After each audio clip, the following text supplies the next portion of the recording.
move on to the only place in Hebrew Scripture where homosexual acts are specifically mentioned. And that's in Leviticus 18:22 and Leviticus 22:13. I know that you are familiar with these passages. These are the ones that people seem to be able to quote even if they don't know anything else about the Bible. 18:22 says, "You shall not lie with a male as with a woman. It is an abomination." And 20:13 says, "If a man lies with a male as with a woman, both of them have committed an abomination. They shall be put to death. Their blood is upon them." Now, there are a couple of very important considerations for us in trying to understand these passages. One of them is that in the book of Leviticus, chapters 17 through 26 are a separate document. They comprise a document called the Holiness Code. This document was written at a different time than the rest of the book, and then it was incorporated into this book, which was a very common literary device which appears all the way through the Bible. The purpose of this document, the Holiness Code, is stated very clearly in Leviticus 18:13, which says, quote, "You shall not do as they do in the land of Egypt where you dwelt, and you shall not do as they do in the land of Canaan to which I am bringing you. You shall not walk in their statutes." So the purpose of the Holiness Code was to begin to form this loosely knit group of nomadic tribes into one nation, and to do that by separating them from the practices of their neighbors around them. The Hebrew word for holy means separate. To be holy was to be separate.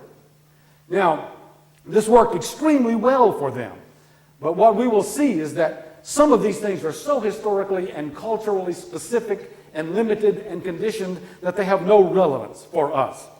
The Holiness Code served the purpose of fencing out the non-Hebrew world by establishing a ritual and ceremonial code of conduct which would separate the people of Yahweh and give them their own unique identity in the world.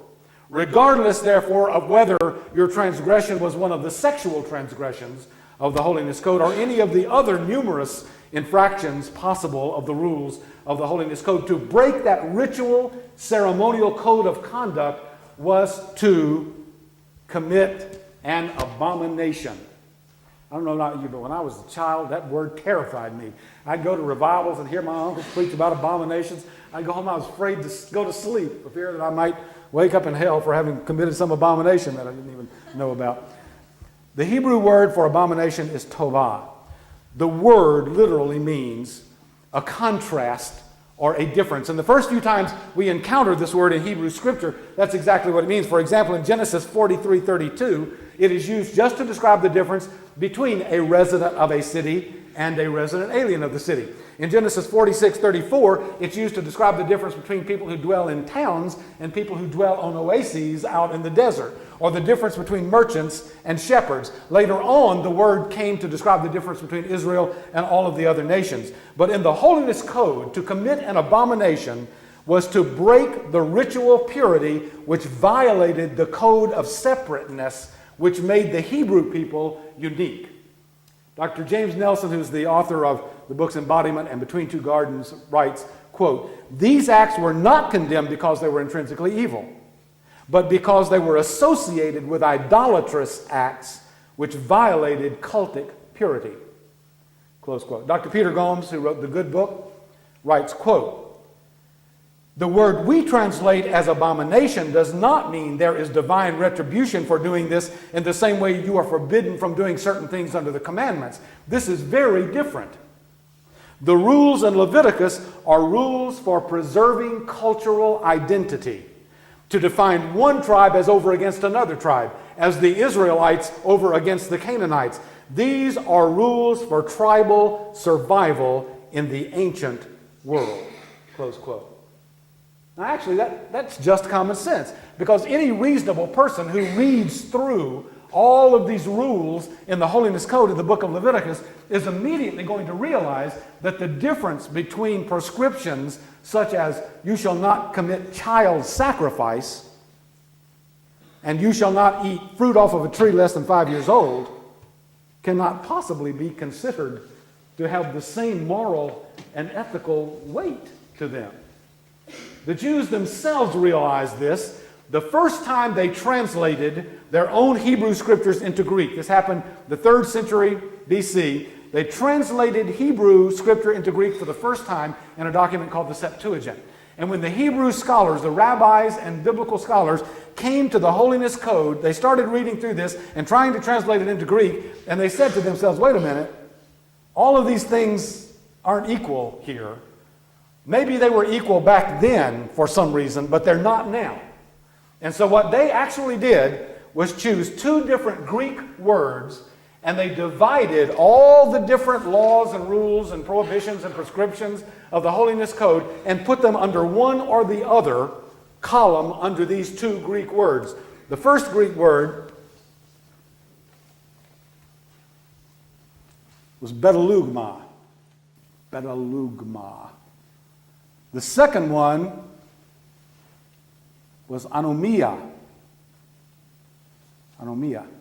This word, bedalugma, was used to describe things which were just violations of the rules that the Hebrews had to follow when those rules were given to them. All those things they listed over here.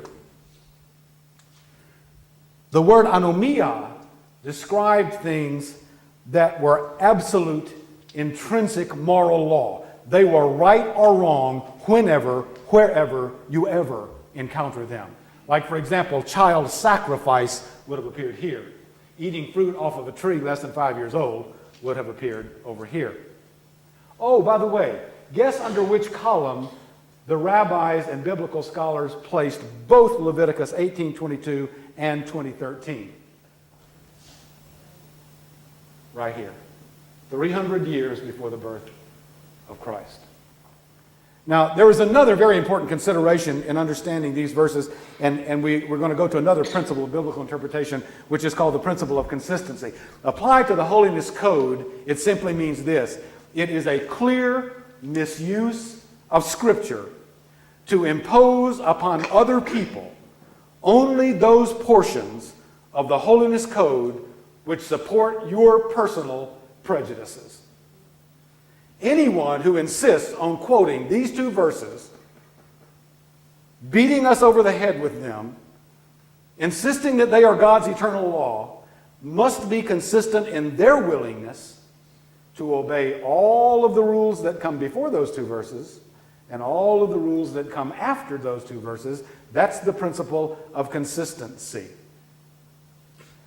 And some of those other rules include things like you can't grow 2 different kinds of plants in the same garden. You can't crossbreed cattle. You can't eat fruit from a tree less than 5 years old. You can't wear garments made of more than one fabric.